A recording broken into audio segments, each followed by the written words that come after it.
This is the IEEE Computer Society Distinguished Lecturer Webinar Series brought to you by the Distinguished Visitors Program. The Distinguished Visitors Program delivers tools for individuals at all stages of their professional careers through visits to chapters, offering opportunities for individual interactions, and to the membership through webinars by respected professionals. We have distinguished visitors around the world who cover machine learning, cybersecurity, robotics, big data, cloud computing, blockchain, and cryptography, among others. Chapters can request a distinguished visitor on computer.org/distinguished-visitors. The Distinguished Visitors Program is able to pay up to $1,000 for a visit to a chapter, but by working with other nearby chapters to develop a tour, that amount can be increased. So when your chapter is planning its next event, think of the Distinguished Visitors Program.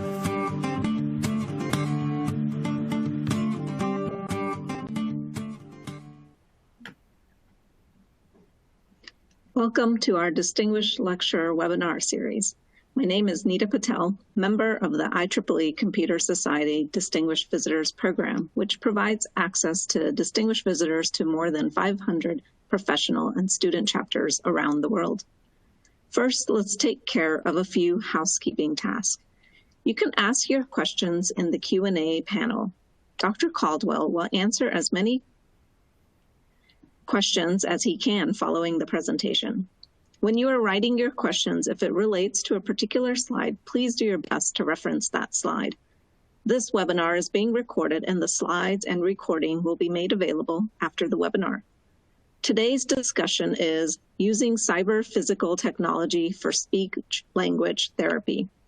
Let me introduce our speaker. Dr. Eldon Caldwell is a full professor and chair of the Industrial Engineering Department of the Engineering School at University of Costa Rica. He also serves as vice chair of IEEE IAS Society Costa Rica, distinguished visitor of the IEEE Computer Society, and member of the IEOM Society Academy of Fellows, USA, and the IEM Society Global Council, USA. Professor Caldwell earned his PhD in Industrial Engineering in Lean Operations Engineering and AI at the University of Nevada, Autonomous University of Central America, and moreover, he earned his doctorate in Information and Robotics and Automation at the University of Alcalá, Spain. Currently, he is doctoral researcher at the Dr. Ed program at the University of Costa Rica, receiving the Academic Excellence Award in 2014 and 2015. Furthermore, he was awarded as Distinguished Academic from the University of Costa Rica. It is with my great honor to introduce to you Dr. Caldwell. Please, Dr. Caldwell, take the floor.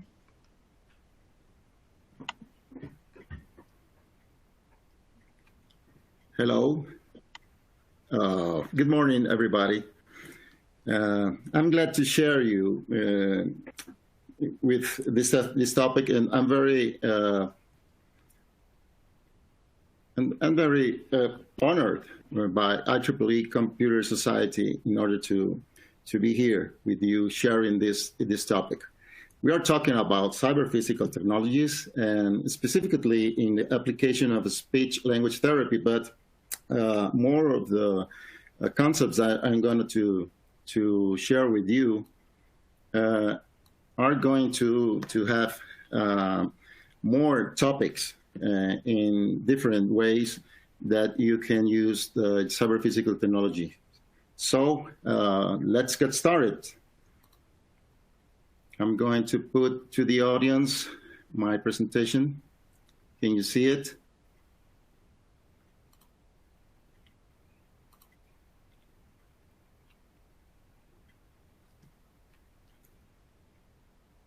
Okay. Can you see the slide? Yeah? It's all right? Yes, Dr. Caldwell, we can see it. Okay. Thank you. Thank you. Okay. So I'm going to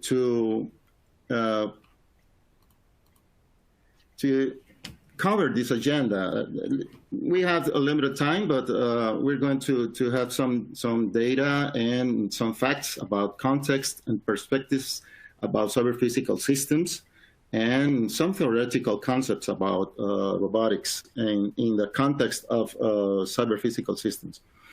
And we're going to talk about implementation where to start and some lessons learned in our experience. And we're going to use a real case about the development of a platform, cyber-physical platform for speech-language therapies at the University of Costa Rica. And then we're going to share some conclusions. That's our plan for today. So let's get started with some global investment topics about robotics. As you know, it's not strange to anyone to think that we are at a time of acceleration in technologies, in the development of technologies. So the investment is on a rise, and global spending in the robotics sector will grow to the annual rate at 70%. And this year, we're going to have about $135 billion in investment in robotics. Unfortunately, more of this investment are in military topics, but industrial robots represented about 30%. And the most important thing is that health and transportation are sectors that will soon lead investment. I guess these sectors are forecast to reach about $42 billion in this year. So we have to put attention in what is the priorities and what are the needs that we got in the world. So we're living right now in that a lot of people call the fourth industrial revolution, Industry 4.0. So I think there are many variants about the understanding about the Industry 4.0, but a lot of people talk about the revolution of cyber physical systems or cyber physical applications. So, but what is that? I think cyber physical systems is a concept, especially on the architecture of the systems. But I'd like to put on the table that we are on the revolutions on smart systems too. The cyber-physical systems are architectures that put interconnection between objects that there are in the physical world, like us, for example, like things, and in cyber space, in a controlled cyberspace.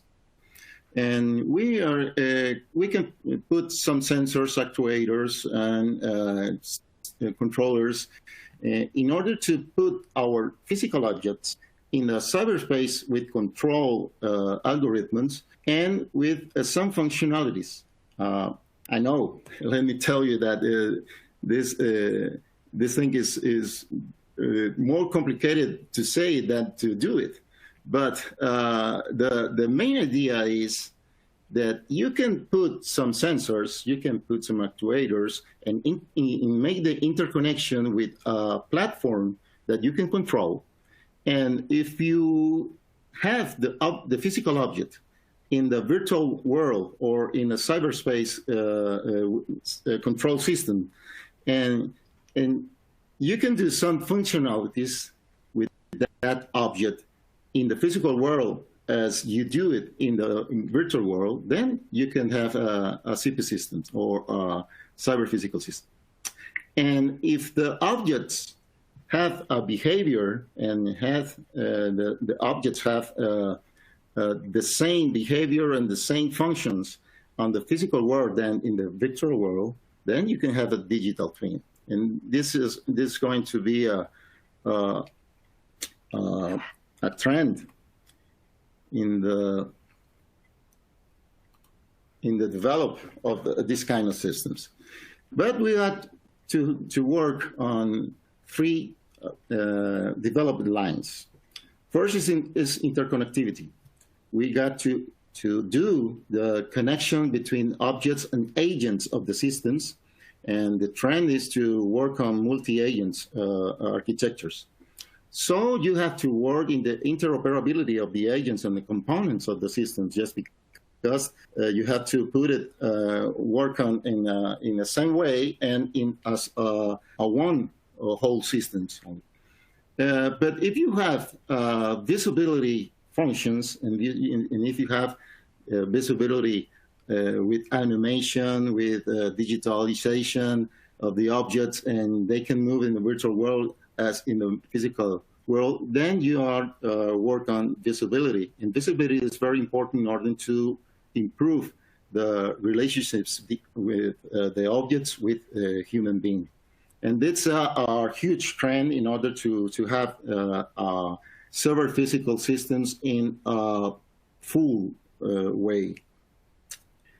I think the visibility is the key of the work on the cyberphysical systems in digital twin conception of the systems. Just because if you don't see how you are controlling, maybe you can set up out of the reality, and you can let me see how to put it.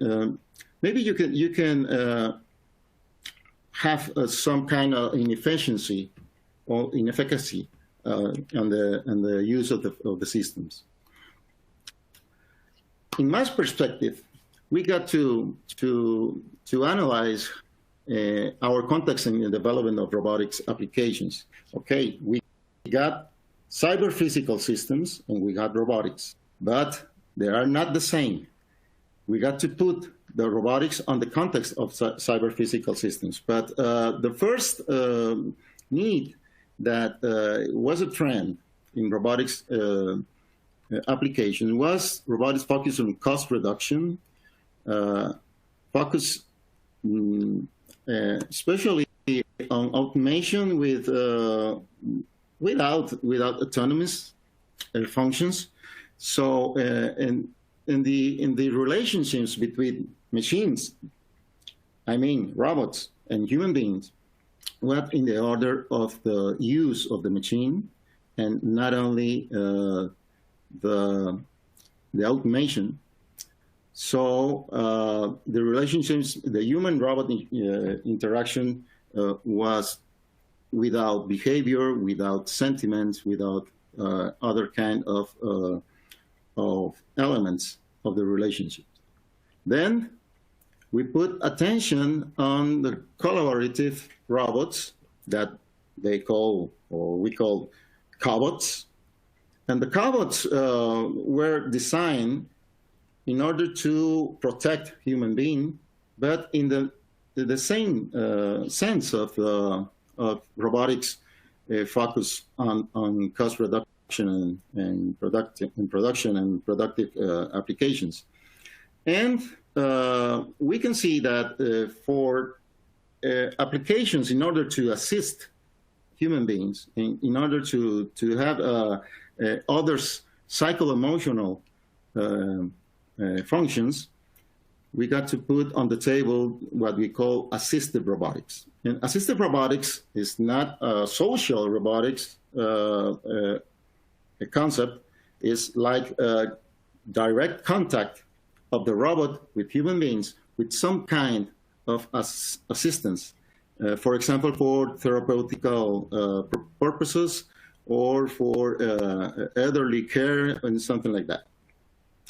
So we got more extension of the artificial intelligence, and we put on the table right now in development of this kind of robots, the sentiment analysis, the human-robot interactions with behaviors, and blueprints, what we call blueprints on robotics applications. Then we are right now, I think, in a robotics with social sense. I mean, robots as transformers of popular culture. Then we got robots not as a servant, but robots as assistants, as an assistant, and some kind of a companion.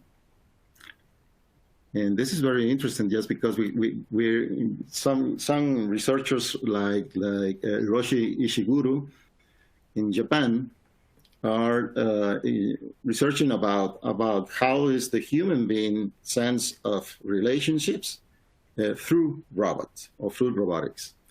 And then we got to make a difference between social robotics, which is very developed in the humanoid and geminoid design and applications, like geminoids or humanoids study of the behavior. And we got in the other sense the assisted robotics, that let's think about the function of only assistance, not to make a relationships with human being. So social robotics is focused on the relationships. Assisted robotics is focused on the assistance as a function. And you can see right now the potential is enormous about the intersection of social robotics and assisted robotics that we call socially assisted robotics. Socially assisted robotics is the assistance of robots, but with the study of behavior and the development of some kind of blueprints and some kind of elements that can improve the relationships between humans and robots. But, okay, I'm talking about robotics. I'm not talking about cyberphysical systems right now, okay? So in this pandemic times, you can see the need of work on social applications, economics applications, and environmental applications. Just the pandemic is a situation that impact on these three dimensions. And robotics had to be more cyber-physical. What is that? Robotics must to operate in a teleoperation context or remotely with a huge importance right now. And what we can conclude about pandemic is that humanity, we are very vulnerable. And this vulnerability is because we are separate and we got different levels of development in social, economics, and environmental levels. So what we can see right now, it's a lot of applications on assisted robotics, not on socially assisted robotics. But the trend is to grow more in a cyber-physical way in order to have more robotics applications remotely and with more sophisticated functions. So let me show you some examples about this. It's going to talk about assisted robotics and cyber-physical technologies which are different. Cobots are mechatronic devices that perform collaborative work, but this collaborative work needs, in the majority of cases, direct contact. So cobots are not cyber-physical objects necessarily, and cobots are not social assisted robots necessarily. So, but the trend is to have cobots in order to have more human augmented, but in an intelligent way, in order to censor a lot of indicators that we can put on a cyberspace system, and in order to have the monitoring of that indicators to make more and the best decisions in order to give to the human being augmented capabilities. It's the same with education applications and industrial, like we can see with industrial cobots in different ways. But the trend is to have cobots in a cyber-physical context on cyber-physical environments. And other social robots like this that we got at the University in Costa Rica, we got robots like dual arms, cobots, or other robots like with socially functions or design, but they are not so cyber-physical objects. They got some specific functions in order to operate the physical robot, but you can now have the robot in a cyber-physical or cyberspace control systems. But it's different to work on social, different to work in assisted. Then we got a huge opportunity to work on socially assisted robots or assisted applications in the intersections of social robotics and assisted robotics. Other examples are on the interaction with human beings in specific applications. For example, by pedagogical and education applications. But in most of the times, you can have direct contact with the robot, but you don't have an interaction in a virtual world. So we had to work more and more in virtual applications, in virtual world applications, and digital twin sense. But the important here is you must to be sure that you need the cyber-physical functions of the robot. Let me show you an example of how are we talking about cyber-physical cobots as a difference of just cobots or just social robots. We got some alternatives in the world that you can put your physical robot in a digital twin. Let me show you a video with this application.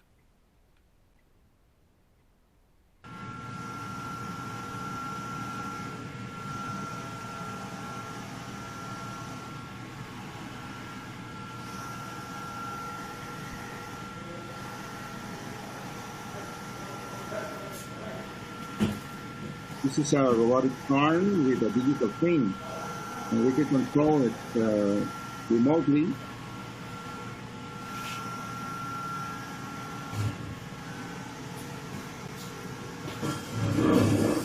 Now, this kind of object is has the advantage that we can work on this kind of object in a cyber physical way.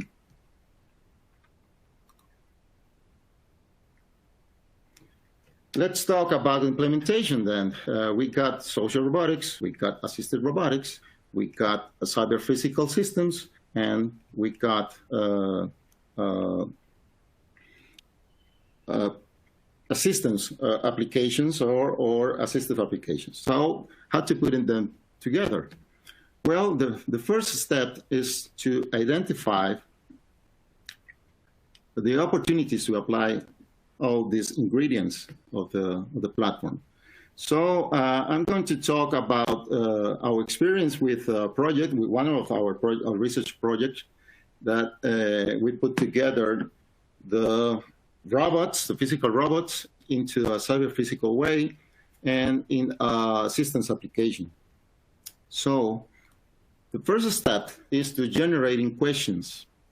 And this is my first advice, that you have to see the technology as a social service more than only a productive resource. And when you think about the technology as a social service, you can close the human being purposes and the opportunities to have the robotics and cyber physical systems as a service, a high-valued service. You have to question about what kind of robot in your systems are you going to have? A robot that's a servant, companion, or even a friend? One of the main questions that we got is the substitution of the human being.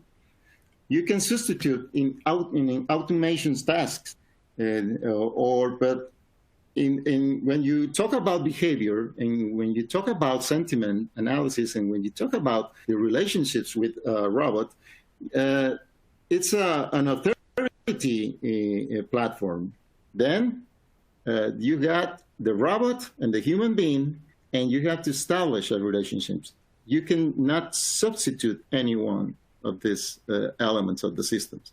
So you have to work together, or you have to establish relationships in artificial way and in that cyberspace control system. So if you have a remote assistant, then you have to think about what kind of assistance are you going to develop. The remote assistance functions, you have to make the difference between the function and the relationship. So in socially assisted robotics, it's very important, and it's a core to develop the elements of that relationship. For example, with kansei robotics, that is a technique in order to design the blueprints and to design the behaviors that you're going to have, and to have algorithms to learn about the relationships between human being and the robotic platform. So about these questions, you got to think and evaluate what I call the value proposition, the robotic value propositions, and the cyberphysical systems value proposition. That's it, the main questions about your system.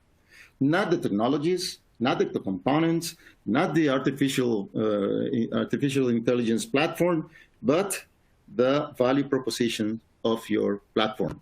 So I can think about nice to have systems and nice to have functionalities, and high impact systems or high impact functionalities of your platform. This is the second advice that I can give this morning. It's very, very important to define our value proposition about our platform. The questions that we're going to generate must to orientate the design to the value proposition. That's the first point of our design. We can see some trends about assistant robotics and socially assistant robots. For example, if we're talking to design, humanoid and humanoids are huge trend right now in researching. Biorobots is another trend. And cyberphysical robots and digital twins is another trend. And talking about the architecture of the software and talking about the architecture of the whole system, multi-agent robot systems are a huge trend right now. So we got to put attention on these trends and this kind of research lines. Here at the University of Costa Rica, we're working especially on cyber physics robots in a multi-agents robot systems platform. And the purposes, trends are on the assistant robots for therapeutical purposes, human-robot interaction, for example, in the elderly care, and other applications, and therapeutic robots like Paro, like this one that you can see. It's a kind of animal that you can use in therapeutic purposes, in psycho-emotional therapeutic purposes. And the other trend is augmented humans, as I mentioned before. Okay, we're going to use a real case just at the end of this this talk, in order to have the opportunity of questions and suggestions from the audience. Our purpose with this real case is to contribute to reduce exclusion with therapeutic assistance using cyberphysical robotics, especially when we are talking about people with disabilities that doesn't have opportunities like other people in order to have to get a job or in order to access to social services. But we're going to start with the concept. It's very important, and this my third advice for the audience, when we are developing this kind of projects, to have a set of tools that we can close on Scrum way in order to manage the project. Scrum is very, very known for software development in software systems.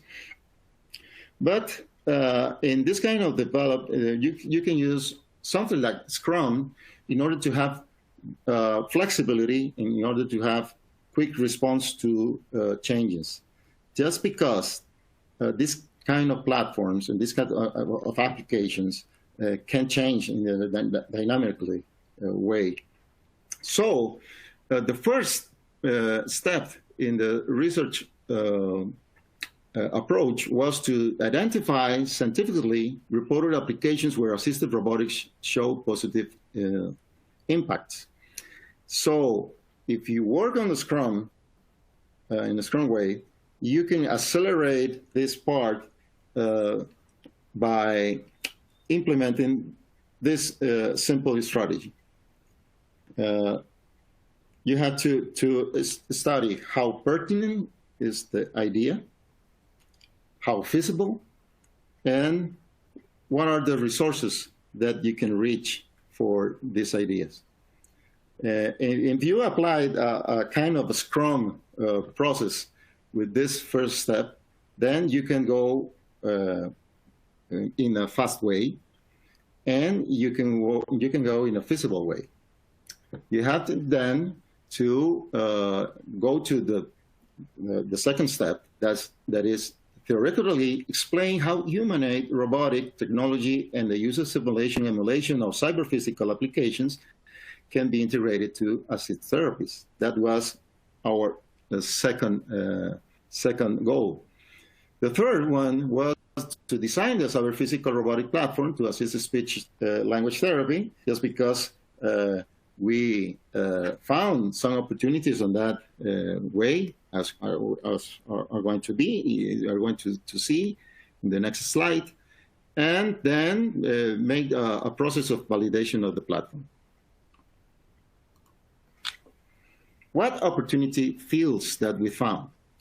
Okay, in the pertinence analysis, you have to go to analyze the applications that are working in the world, and with what objectives that application is developed. So we found cyberphysical and teleoperated applications, but especially in physics therapist or applications or elderly care. And we got different studies that show positive results in the little experimental critical validation. So we saw that we got a huge opportunity in order to open labor insertion to people with disabilities. Right now, the International Labor Organization said that about 85% of people with disabilities cannot get a decent job in the world. But the 19% of these people don't get a decent job in the world, just because they have some kind of prevent on or condition that in communication skills. Even, for example, strokes are the main cause of death in the world, but the 90% of the survivors have some kind of dyslalia. That means alterations in the articulation or of phonemes or the pronunciation of these phonemes. So this is a huge opportunity in order to make a difference with a social assisted robotics application.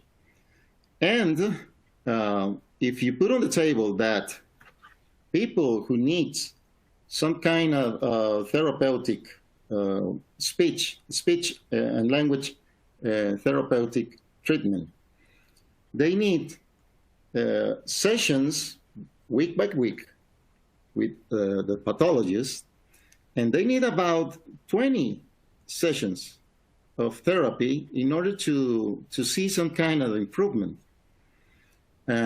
If you put on the table that every session has a cost about, for example, in Latin America, about $100 and $150 per session, we got a huge problem in order to access to the therapies, to access to this social service. So we thought about how to make a difference in this speech therapeutical treatment, and with a cyber-physical way, you can maybe improve the efficacy of therapeutic exercises, but not with pathology substitution, with cyber-physical robotic assistance, in order to have remote therapies. So the next step is to evaluate feasibility and the resources that we got. So this is the cyber-physical robotic platform general design. As you can see, we got speech-language pathologists that interact with the system. They can interact with robots, or we can interact with mobile devices, interfaces. And we got the patients or users that they can interact with the physical robot or with a cyber-physical digital twin of the robot. And then the robotic assistance platform can capture indicators, can capture some data that the therapists can use in order to make dynamically and remotely strategies in order to improve the therapies. Then we work on the basic functionalities. We make the requirements engineering, but the most important thing here is that you get to put on your team the specialists on the field. For example, in this case, we need to work with a pathologist, a professional pathologist, and to define what was the functionalities that nice to have functionalities, and what are the functionalities that make a difference and they are relevant in order to improve the therapies. So our platform must be useful in first step and cause high impact about the use of the platform. Then the second step is to make it more aesthetic, or to make it more with nice to have elements. So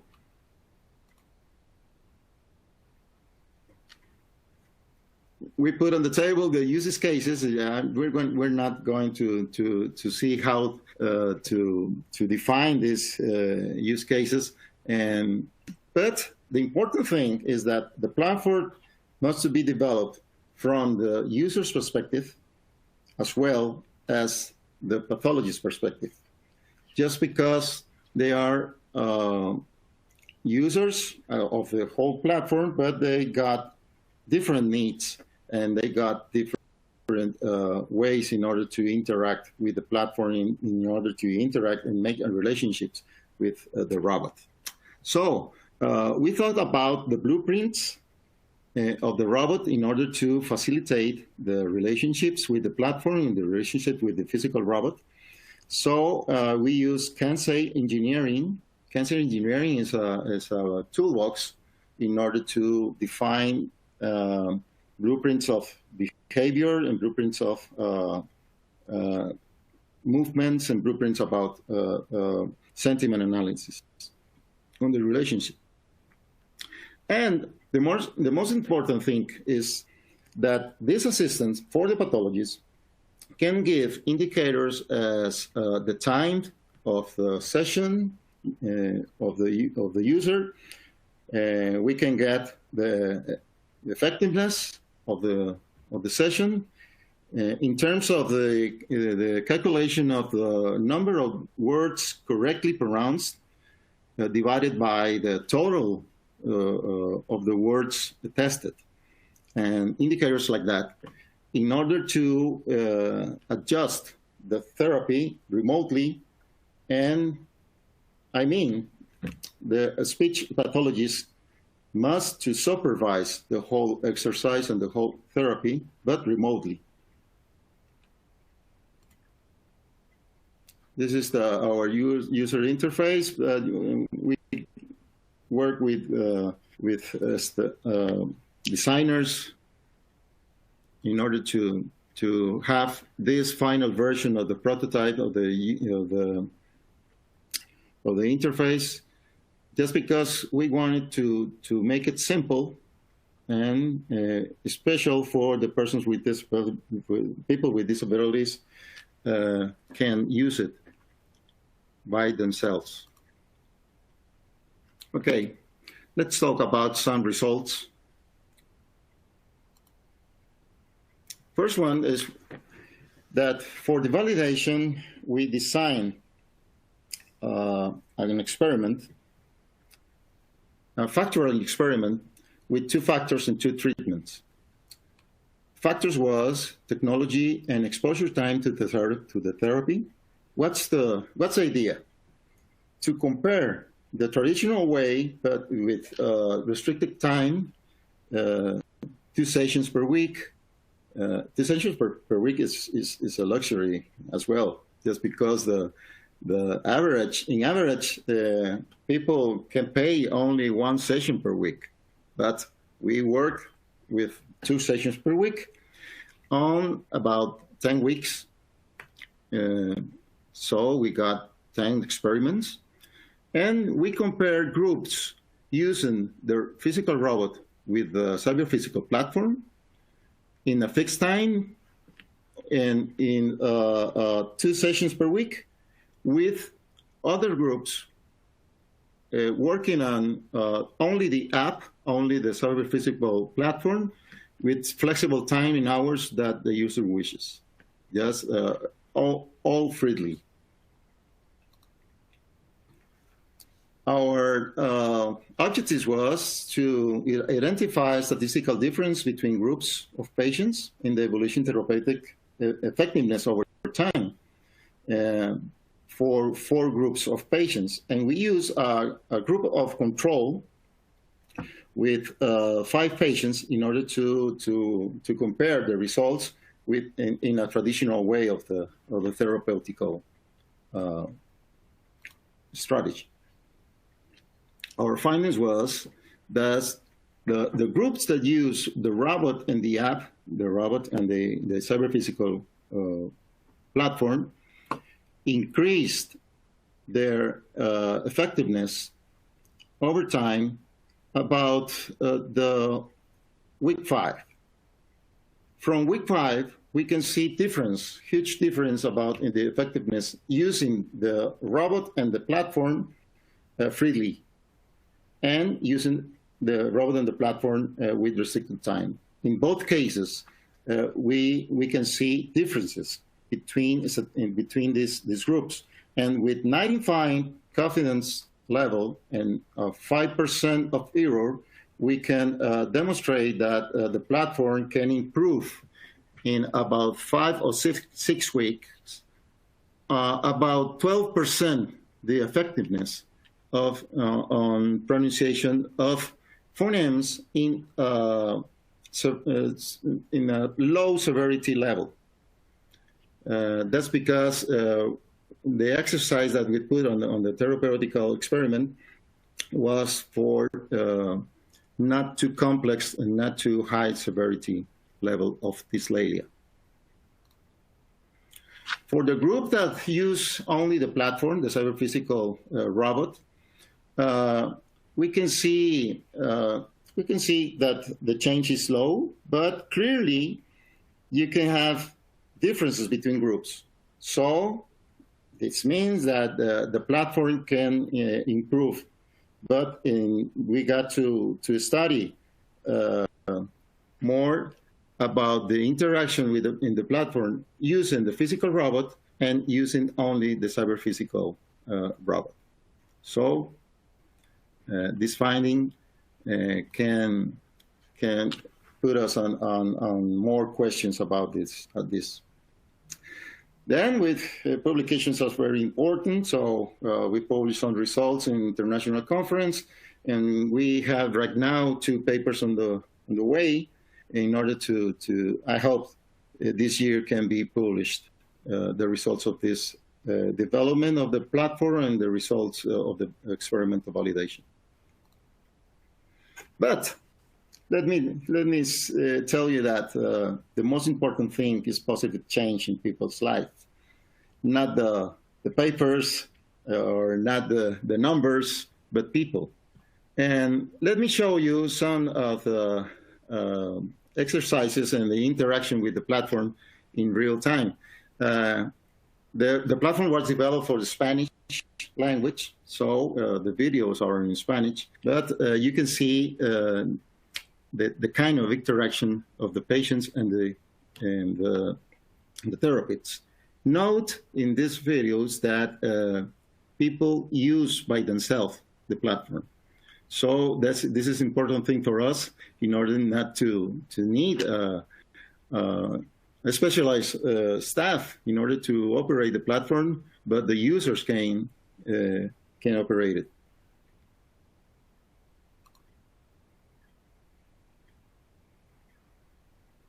This is the first case. Estamos con Adrián Zumbado. Adrián, hola, estamos listos, empecemos a aprender.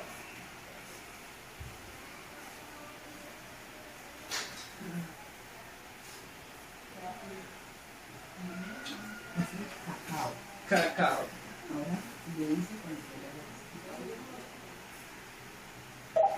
Cacao. La palabra correcta es cacao. ¿Puedes hacerlo mejor? Sigamos jugando. There's a feedback coming from the robot to the patient.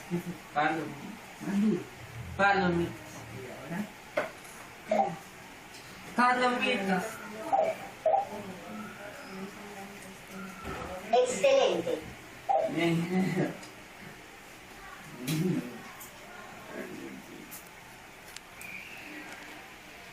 Secar la cara. Secar la cara. Secar la cara. Secar la cara. Secar la cara. La palabra correcta es secar la cara. ¿Puedes hacerlo mejor? Sigamos jugando. Avión. Avión. Excelente.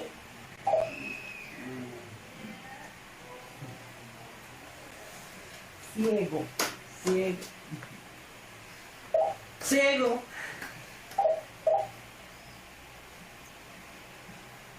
Excelente.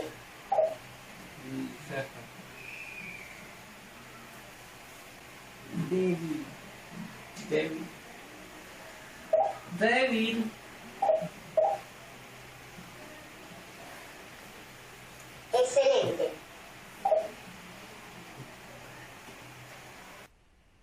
Okay, let's check out the next video. We can see the next video. So let me see.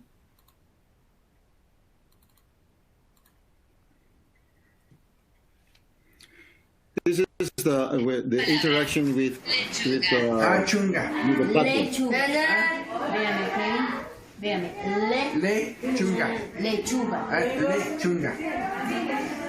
Lechuga. Acertaste. Listo para la siguiente palabra. Bulto.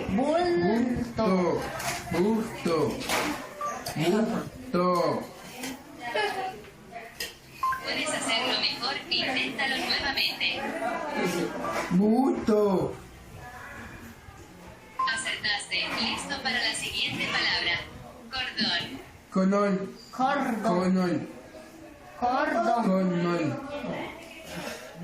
Cordón. Puedes hacerlo mejor, inténtalo nuevamente. Cordón. Puedes hacerlo mejor, inténtalo nuevamente.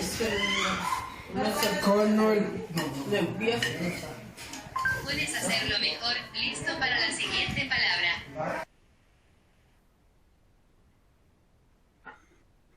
Okay, you can see with these videos that users can operate the platform. And a detail that I missed in my explanation of the platform is that we use pictograms with international standards, just because this can give more trust on the platform of the pathologists, and is not too different our platform in order to the professional practice of the pathologists. So we can summarize some elements of this talk, and we can go to the question answering. First one, technology as a social service and not only a productive resource.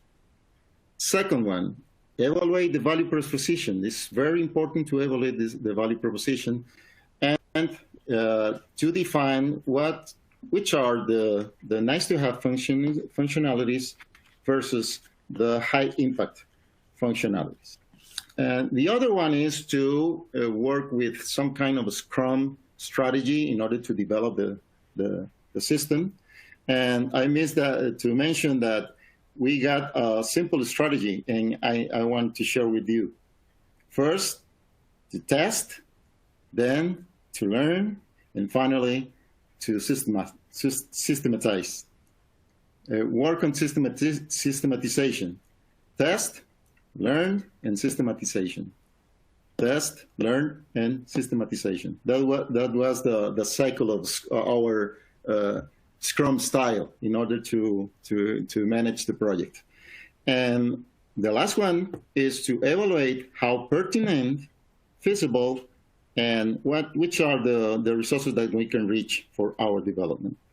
And remember that socially assisted robotics can improve the human being, can improve the quality of life, and we must to develop this kind of platforms in the future.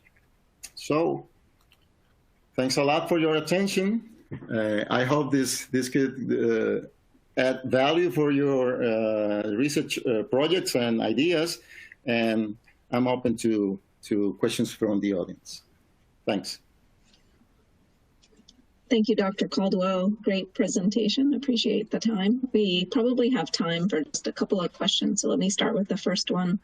From the standpoint of public-private security for people, property, and assets, especially critical infrastructure, what's your opinion on the convergence of cybersecurity and physical security?